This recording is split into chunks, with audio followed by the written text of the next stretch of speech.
Good morning, crafters. It is early on Thursday, July 10th, 2025, and Stampin' Up! Is having a two-tone cardstock sale. So you know what? That got me excited to place an order, buy some more colors, and do a quick video here to show you a little bit more about two-tone cardstock in case you haven't played with that yet. So this is a page out of the 2025-2026 catalog, and I just saved it, took a screenshot, and then printed it, and I'm using it as a handy dandy reference. So I actually even put it on some cardboard, and then I'm using it as a reference in my craft room. So for example, if you like to put all of your inks or your markers or cardstock or whatever in a color rainbow order, this is a way for you to do that so that you can see a pretty rainbow, right? The other reason I did this is because I want to keep track of which of these colors that I have. My goal is to have all 53 colors. I think it's 53 that we have. And I do sell them individually by the sheet at my events. So in case you didn't want to buy a whole pack, you can just buy one sheet. Now, if you want a whole pack, they are 12 by 12 and they come with 12 sheets for $10. And this N right here means new. So you can see that with this new annual catalog, we have introduced every single color. Last year, we just had a couple colors that we were introducing, but now we have all 53 colors. So there are many advantages to this. Like I mentioned, it's two-tone, so there's two different colors, and then there is a white core. So keep that in mind. It's different than the other cardstock that we have that is dyed all the way through.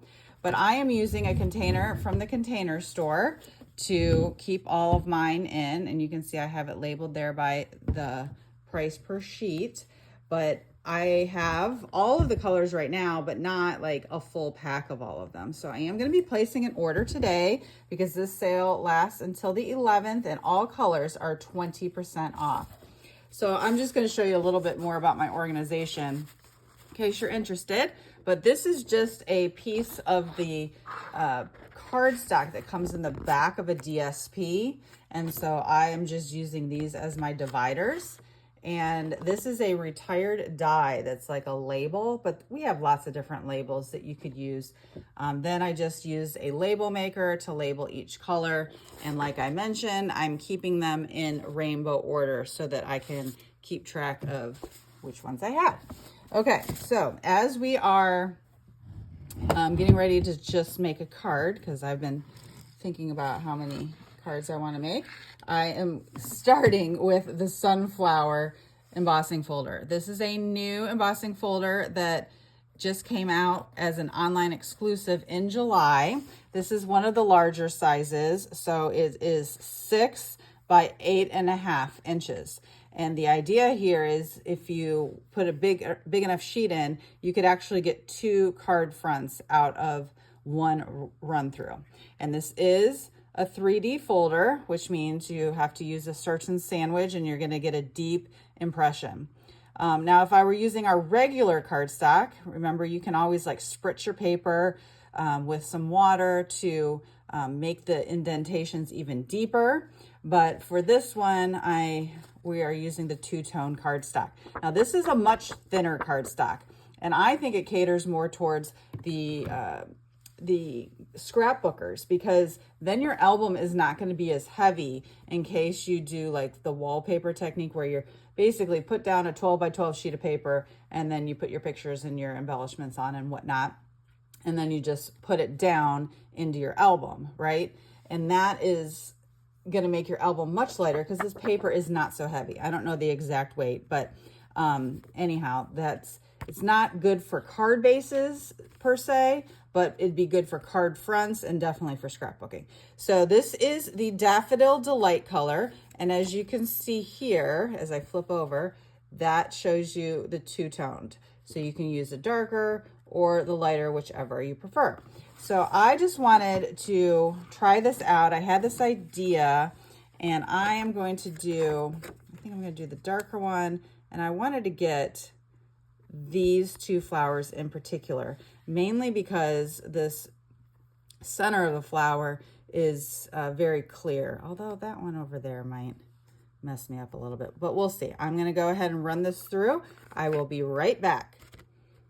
Okay, I'm back, and I did emboss each color so you can see the difference. And now I wanted to try sanding them because, like I mentioned, this color has a white core on the inside.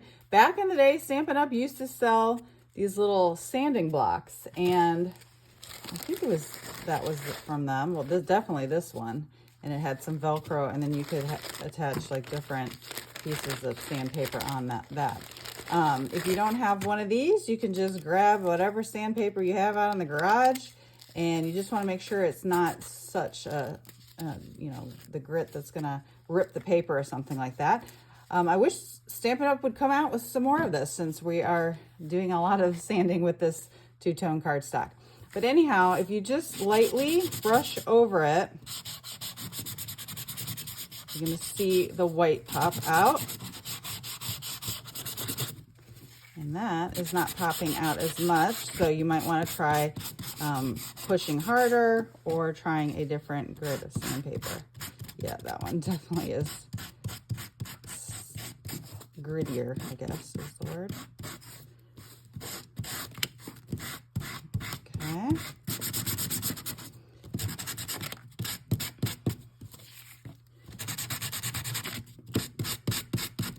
Careful not to rip it like I'm doing here, but that's sort of the distressed look that you're going for with this technique anyhow.